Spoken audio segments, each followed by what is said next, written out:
un an. J'ai abandonné la médecine en fait, après la troisième année. Je suis parti en voyage, je suis parti 10 mois. Puis un voyage sans itinéraire sur le pouce essentiellement, tout seul. J'ai surtout passé 6 mois dans le Maghreb. Dans le Maghreb, où je me suis enfoncé à l'époque dans le cœur de l'Algérie, à Timimoun, où j'ai passé 2 semaines, qui est vraiment au centre de l'Algérie, une petite oasis. J'ai été là pendant 6 mois. J'étais toujours chez les gens, j'étais toujours recueilli. Il y avait une hospitalité que je ne connaissais pas du tout, qui était absolument renversante. Dans ce village-là, il y avait un jeune garçon dont le père m'avait, plus ou moins, prêté un petit pavillon d'argile. Puis j'osais beaucoup avec lui, c'était un jeune homme très brillant, mais qui était malade, probablement une tuberculose, quelque chose. Et lui, je lui racontais que j'avais arrêté la médecine, puis j'étais quasiment fier de ça. C'était quasiment une révolte semblable à celle de mon père. Puis lui, il me regardait, puis il me traitait d'imbécile. Parce que lui, il n'avait pas de job. Il avait, pour mon âge, il avait 22 ans. Il était malade, mais il n'avait pas beaucoup accès aux soins dans son coin. Autrement dit, il n'y avait rien, puis il y avait un avenir qui était pas mal bouché. Puis il me disait, toi, tu viens d'un milieu quand même correct, tu es en médecine, tu as l'occasion de faire ça, tu as eu une vie correcte, tu vas avoir un beau métier, tout ça, puis là, tu lâches ça. Puis alors que moi, penses-tu que moi, je lâcherais ça si j'avais eu cette chance-là dans ma vie? Puis dans le fond, il m'a semblé, le jeune homme. Sauf qu'il était né dans un milieu où ces choses-là ne pouvaient pas arriver. En fait, c'était exceptionnel. Puis j'ai commencé à réaliser qu'il y avait probablement raison, puis que c'était un peu moron ce que je faisais. Et c'est là que je suis revenu, en 2 mois à peu près, vers l'Europe. Et ensuite, je suis revenu ici pour contacter la faculté, pour reprendre mes études et les terminer. Si j'ai été en médecine, c'est parce que je suis né dans un environnement relativement sain, avec des écoles qui ont pu m'éduquer, avec des écoles de médecine qui ont été payées par tout le monde, par vous, par moi, dans des hôpitaux qui sont aussi une propriété collective. Donc cet environnement-là, on se rend compte quand même qu'on est redevable de ça. Puis ça, c'est ce que j'enseigne beaucoup aux étudiants, c'est que c'est fun, vous êtes intelligent, vous avez travaillé fort, vous avez des plans, vous avez plein de qualités, vous êtes persévérant, parce que je leur demande souvent ça, pourquoi vous êtes là? J'ai travaillé fort, j'ai eu des bonnes notes, j'ai fait de... Mais en même temps, la vraie raison, c'est parce qu'ils sont nés à votre classe. Bon, il y avait certaines capacités, mais essentiellement, ils sont nés à votre classe, puis il y a eu un environnement social qui a permis ça. Et quand je dis ça, je dis beaucoup qu'on est redevable de ça.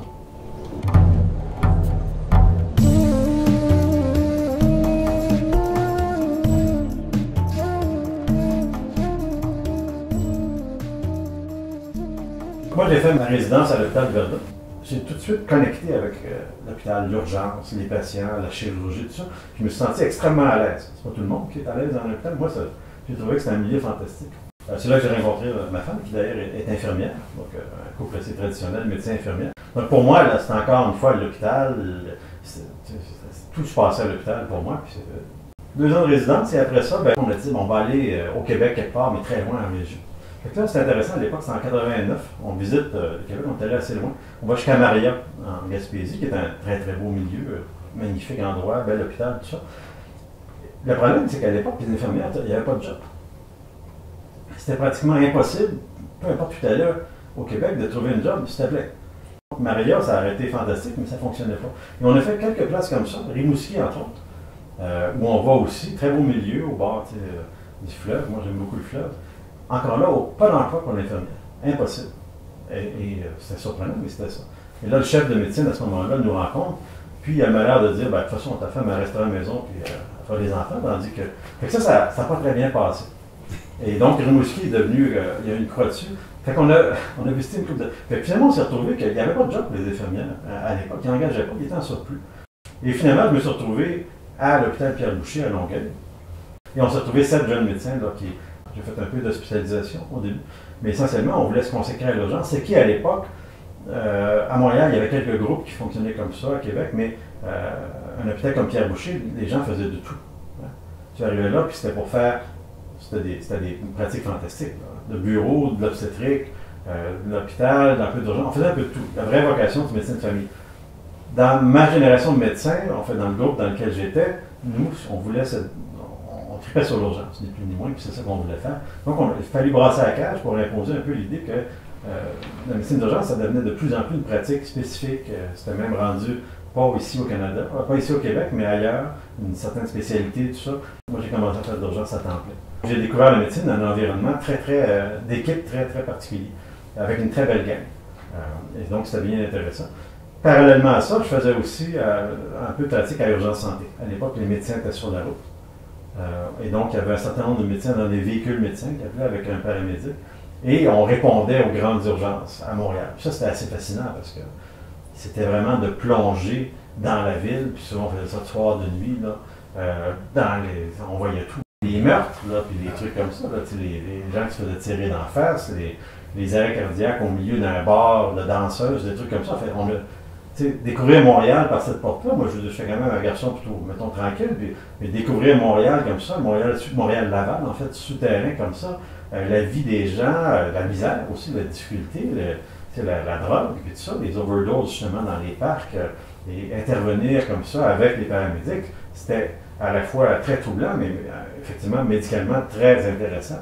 Et en même temps, on apprenait la vie là, parce qu'on était exposé à des réalités là, que personnellement je ne connaissais pas beaucoup. Donc il y avait un peu d'urgence santé. Puis ça m'est resté un peu, je suis resté très impliqué dans le monde du préhospitalier. Pendant 7-8 ans, je me suis occupé avec d'autres gens du préhospitalier en Montérégie. Puis là, on a fait un paquet de programmes, des défibrillateurs justement. Et donc j'ai toujours eu une vocation comme ça à m'impliquer. J'ai des chefs d'urgence dès 91 à Pierre Boucher pendant 5 ans. Puis bon, j'aimais ça faire des projets, brasser les affaires, développer en fait, puis m'impliquer dans cette pratique-là qui est en train de prendre son essor. Ma première vraie implication plus large que mon environnement, disons, régional, ça a été l'Association des médecins d'urgence que j'ai présidée de 1998 à 2000. Essentiellement parce qu'il y avait un gros défi là qui était que ça va très mal dans les urgences, il y a beaucoup de congestion. Mes patients, mes collègues, le personnel souffraient de ça, puis je me disais, mais ça n'a pas de bon sens, et qu'on pourrait faire quelque chose de mieux. Donc je me suis impliqué dans l'association pour essayer, publiquement, si on veut, je commençais là, à avoir un certain discours public, donc on venait souvent me voir quand il y avait des problèmes dans les urgences. J'essayais de passer des points que c'était important, qu'il fallait s'en occuper. Mais c'était quand même essentiellement l'environnement de travail et les gens que je connaissais.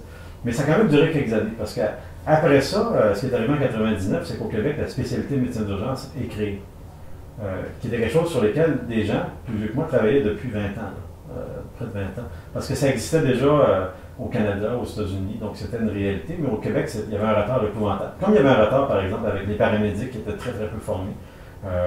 Et donc, la spécialité arrive très tard au Québec en 1999. Tout à fait nouveau, les gens ne savent pas trop à quoi ça ressemble cette bébête-là. Il faut quasiment se battre pour montrer qu'effectivement ça existe ailleurs depuis 10-15 ans et que ça amène beaucoup de choses. Et je vais me battre là, donc là, je vais m'impliquer dans l'association vraiment plus syndicale des médecins d'urgence à la FMSQ, puis je vais devenir président de ça de 2004 à 2002. En fait, moi j'ai négocié, je n'ai pas négocié souvent dans ma vie, mais c'est moi qui ai négocié la première convention. En fait, le premier contrat de travail des urgentologues spécialistes. Je suis pas sûr que mon père aurait apprécié beaucoup ce rôle-là, parce que je négociais pour des médecins, mais il reste que c'était du même ordre. Hein. Et je dirais que la relation avec les autres spécialités n'était pas si facile que ça. On était un peu vus comme on ne savait pas trop ce qu'on venait faire là, c'était nouveau. Ça. Et donc, il a fallu vraiment asseoir la spécialité au sein des différentes spécialités pour montrer que oui, ça existe, ça a de l'importance, il faut appuyer ça. Je dirais que jusque-là, j'avais une assez forte conscience de ce qu'était le réseau de la santé, de ce qu'étaient les problèmes qu'on vivait comme urgence, en fait, comme dans le milieu surtout, de ce qu'ils vivaient les hôpitaux, mais je dirais pas que j'étais un militant qui avait une vision, disons, sociale de la médecine très large, jusque-là. Ce qui est arrivé en 2007, je pense que c'est fin 2007, il y a un docteur qui s'appelait Paul Lévesque, un urgentologue à Maisonneuve, qui s'intéressait beaucoup, lui, aux questions sociales, depuis longtemps d'ailleurs. Donc Paul, en 2007, m'invite à une rencontre d'un groupe de médecins. Des médecins qui s'impliquaient justement pour un peu défendre le système de santé. Il n'y avait pas le nom le système public à ce moment-là dans le titre, c'était médecin pour l'accès. Et ces médecins-là, en fait, essentiellement, s'étaient réunis pour réagir au jugement Shaoli en 2005, à ce qui s'en est suivi dans la législation que Dr Couillard a amenée. Donc, une certaine forme d'ouverture à la privatisation, tout ça. Et ils s'étaient regroupés essentiellement pour défendre le caractère public du système de santé, même si le titre le comprenait. Donc, ils avaient présenté un mémoire suite au au projet de loi, je pense que c'est 33 ou 34 là, du docteur Couillard, pour défendre le caractère public, pour défendre l'importance de l'accès, pour en faire beaucoup de choses là-dedans, en réaction au jugement Shaouli. Donc le jugement Shaouli qui, ni plus ni moins, ouvrait la porte au privé, en disant qu'il faudrait, pour régler la question des listes d'attente, il faut avoir une certaine ouverture à l'assurance privée. Et là, Philippe Couillard va décider que 3 chirurgies, hanches, genoux, cataracte, pourraient être couvertes par une assurance privée. Au moment où il y a un financement important qui arrive, parce qu'il y a beaucoup de retard au Canada en général là, sur ces opérations-là. Une assurance qui ne verra jamais le jour concrètement, parce qu'il n'y a jamais de compagnie d'assurance, à ma connaissance, qui a offert ça comme assurance. Parce que c'est un marché qui n'a aucun sens. C'est qui s'assurerait pour son genou pendant 30 ans, ça n'a pas vraiment de sens. Mais il reste, la porte était ouverte. Création des centres de médecine spécialisée, qui était aussi une forme d'ouverture, parce qu'on savait qu'on pouvait envoyer là-bas maintenant des pratiques qui étaient réalisées dans le milieu public. Le meilleur exemple, c'est Rockland MD, puis les contrats Sacré-Cœur Rockland MD. Donc il y avait une ouverture, une réaction. Et donc Paul Lévesque m'invite à une assemblée où les gens m'impressionnent beaucoup. Parce que vraiment, d'abord, il soulève des enjeux extrêmement importants que je connais assez mal. Et là, je me rends compte qu'il y a quelque chose là duquel il faut se préoccuper vraiment. Hein? Donc, ce que j'avais vu, moi, depuis peut-être 15 ans, sous l'angle des urgences, des difficultés, des hôpitaux, des changements organisationnels qu'il fallait faire, tout ça, je le voyais maintenant sous un angle complètement différent qui était, et qui se rejoignait. Là, parce que ça touchait l'accès, ça touchait la capacité des hôpitaux à soigner. Et donc, j'ai commencé à m'intéresser à ça vraiment. On était 6 à ce moment-là, donc 4 médecins, un avocat, et Lucie Dagenet, qui est une ancienne de la CSN, une infirmière de formation. Donc en fait, on a refondé, si on veut quelque chose, une organisation qui s'est appelée Médecins québécois pour le régime public. S'il y a quelque chose à défendre, c'est pas le privé qui est en expansion de toute façon, c'est le caractère public du régime. Donc on va le nommer dans notre titre, même si ça implique un certain biais. Donc on est passé, en fait on n'est pas passé, je n'étais pas là avant, mais c'est passé d'une organisation qui se voulait plus, si on veut, scientifique, descriptive, ou à une organisation plus militante, un peu plus revendicative, un peu plus, et structurée aussi, donc vraiment avec une assemblée générale, avec un code de fonctionnement, avec un conseil d'administration, ce qui n'était pas le cas avant. Là. Donc vraiment créer une structure qui allait pouvoir être pérenne aussi. Commencer, mais rester et essayer, ça c'est toujours difficile, d'impliquer de plus en plus de monde. C'est Saïd Kadir qui va être président, puis ensuite Marie-Claude Goulet, où j'étais 4 ans vice-présidente. Et ensuite j'ai pris la présidence pendant 2 ans. Donc cette organisation-là, essentiellement pour moi, ça va être un milieu d'apprentissage. Parce que la plupart des gens autour de la table travaillent depuis longtemps sur ces questions-là. Donc, il y a beaucoup de discussions et c'est très riche pour moi parce que j'apprends énormément de choses. Et c'est là que je vais plus développer l'aspect action politique. J'en faisais dans le cadre de la médecine d'urgence, j'avais quand même une certaine présence médiatique, mais là, ça va être beaucoup plus comment on peut influencer l'opinion, comment on peut faire des sorties efficaces, comment on peut contrer les forces de privatisation, quel discours on doit développer. Puis là, ça a été beaucoup de développement de contenu. Moi, je suis assez à l'aise dans l'écriture, donc mon rôle a beaucoup été à l'écriture d'écrire des positions, un peu ce que mon père faisait à la CSN. Et il va y avoir des gros dossiers quand même, comme les PPP en 2009, où vraiment on va s'associer aux syndicats, même aux fédérations. Il y a un certain nombre de dossiers sur lesquels on est sorti très fort. Même si les PPP, ça n'a pas marché, on a réussi, puis on était au cœur de ça, là, à engendrer un consensus d'à peu près tout ce qui existait comme organisation. Là, ça allait de l'ordre des architectes à la Fédération des médecins spécialistes, aux syndicats, contre l'idée que les PPP, c'était bien. Le vérificateur général est rentré là-dedans. En théorie, on aurait dû réussir à bloquer ça, mais ça n'a pas marché. Donc, j'ai été impliqué dans des dossiers comme ça, un certain nombre de dossiers. Et l'organisation a pris graduellement une certaine maturité, puis est devenue une voie qui avait une respectabilité, parce qu'on travaillait très fort pour que les positions soient solides, soient bien présentées, puis que ça soit bien assis sur des données, sur des faits. Avec le souci de défendre le système public. Nous, c'est le mandat qu'on s'est donné. Puis on a pris une place un peu peut-être par défaut parce que assez peu de médecins se positionnaient là-dessus. Fait que c'est sûr qu'on a développé un discours, on a développé des positions sur un certain nombre d'aspects. On a à peu près 500 membres actuellement, là, mais les gens qui s'impliquent, c'est comme dans toute organisation, il n'y a pas pas 300 personnes qui travaillent sur les dossiers, là, il y a un CA, puis il y a des comités. Donc on met beaucoup d'énergie là-dedans. Puis effectivement, je suis content parce que ça continue. Et ça a gardé son importance comme parole publique. Donc il y a une pérennité là-dedans qui est intéressante. Et je pense que si MQRP n'était pas là, il manquerait quelque chose dans le débat. Parce que bien souvent, dans des débats, on a pris des positions qui, oups, regardez, il y a le côté du patient, il y a le côté de l'accès, il y a le côté du public. Et les médecins devraient avoir cette conscience-là. C'est sûr qu'il y a beaucoup de médecins qui ont un côté, disons, entrepreneurial. Dans le sens d'entreprendre, ça m'habite aussi beaucoup, parce que j'ai fait beaucoup de choses en médecine. J'ai essayé de m'impliquer dans un paquet d'affaires. On pourrait dire que c'est un côté entrepreneurial, mais pour moi, ce n'est pas lié tellement à une réussite de type commercial, ou au business, ou lié à l'argent, mais beaucoup plus à la réalisation de projets. C'est pas tellement loin d'une réussite, mettons, en affaires. Ça ressemble un petit peu. Mais pour moi, ça se passe dans un environnement, généralement, qui est plus dans l'environnement de l'hôpital, qui est plus dans l'environnement du préhospitalier, toutes des choses qui sont en lien avec un aspect social qui est fort. Donc, c'est un peu ça que je dis. Et puis, je ne me mets pas de vertu particulière là-dedans. Là. C'est juste que c'est ça que j'aime. Mais l'argent n'est jamais quelque chose qui m'a intéressé. Pas plus qu'il n'intéressait mon père. Donc, aller vers le privé, aller vers créer une business pour faire de l'argent, c'est vraiment pas quelque chose de naturel pour moi. J'étais beaucoup plus intéressé à pratiquer la médecine dans un environnement comme un hôpital, en équipe, avec des infirmières, des préposés, tout ça. Et ça m'a sûrement influencé parce que, à l'urgence, ben, tout le monde se ressemble, tout le monde est égal. Quand il te manque la moitié d'une jambe ou bien tu fais un infarctus, un arrêt cardiaque, ça n'a pas grande importance quitter, là, honnêtement, si tu es un riche, un pauvre, quoi que ce soit. Là. Donc pour moi, c'est ça la médecine, c'est de travailler pour la personne qui est devant moi, qui a peut-être ceci, cela, des symptômes, et c'est ça qui m'intéresse dans mon métier. Et je dirais que l'influence, ça peut être que j'ai jamais été attiré par trouver une spécialité, un métier, ou me lancer dans une façon de faire des fortunes, parce que ça n'a jamais vraiment compté. Mais il y a quand même des médecins qui ont un discours au Québec pour le public. C'est juste qu'ils ne le manifestent pas, c'est souvent sur la place publique. Il y a pas de... Puis il y a beaucoup de gens qui nous disent ben, c'est très bien ce que vous faites, continuez. Mais quand il s'agit de prendre parole, c'est surtout là qu'il vient la difficulté. La plupart des médecins sont très attachés au système public, bien qu'ils ont beaucoup de difficultés, puis à vivre des fois certains aspects du système public. C'est rare des médecins qui sont anti-publics. Honnêtement, il y en a, là.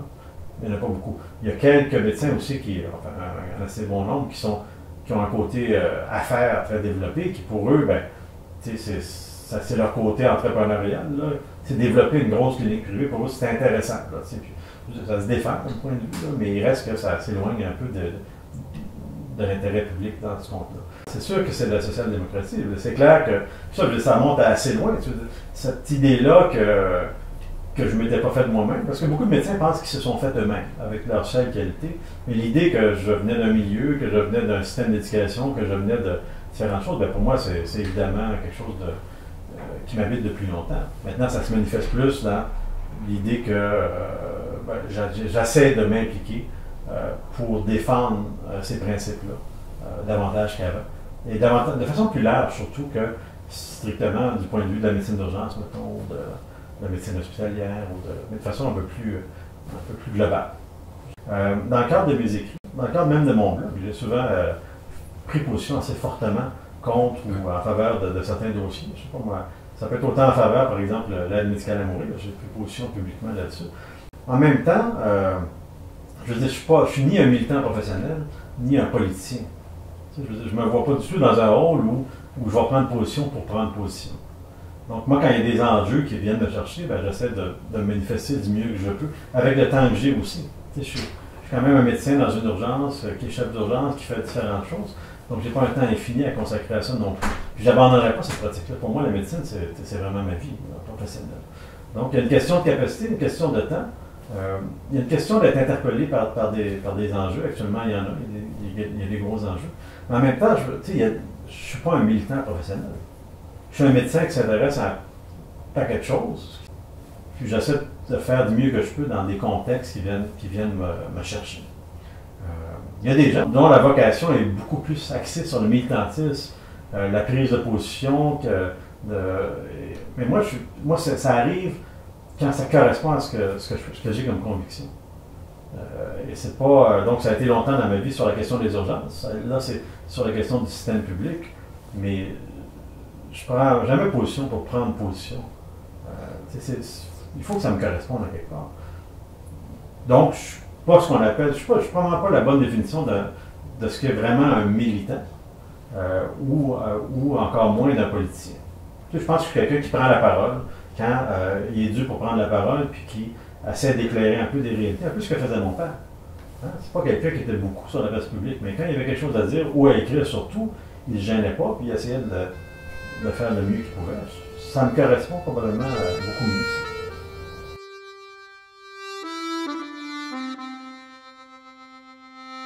Je suis plus quelqu'un qui est de l'ordre du réformateur que du révolutionnaire jusqu'à un certain point. Puis c'est comme ça. Puis je pense que c'est un réalisme. Moi, ma vie, je la passe avec des gens qui m'arrivent, qui me jasent, puis qui tournent de l'œil, puis ils font un arrêt cardiaque, puis sont disparus.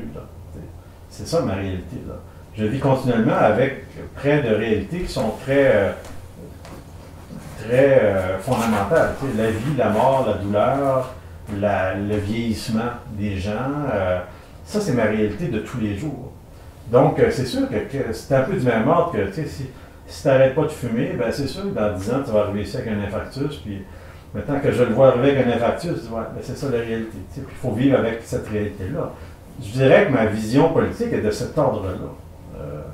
On vit dans un environnement particulier. Si on fait certaines choses, ça va nous mener peut-être à ça. C'est sûr que, bon, par exemple, si on prend les grands rêves déçus de mon père, par exemple, la souveraineté. Lui, assez tôt dans sa vie, il a été souverainiste.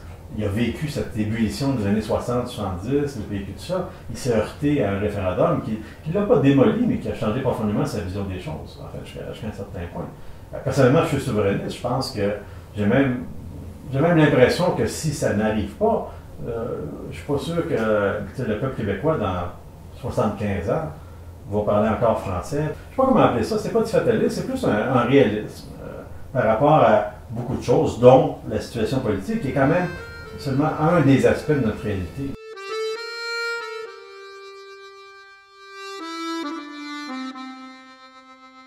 Moi, je me considère d'abord extrêmement chanceux. Je suis né dans un environnement qui était assez riche au sens moral, intellectuel. Enfin, c'est un milieu bien correct. J'ai un métier que j'ai toujours adoré.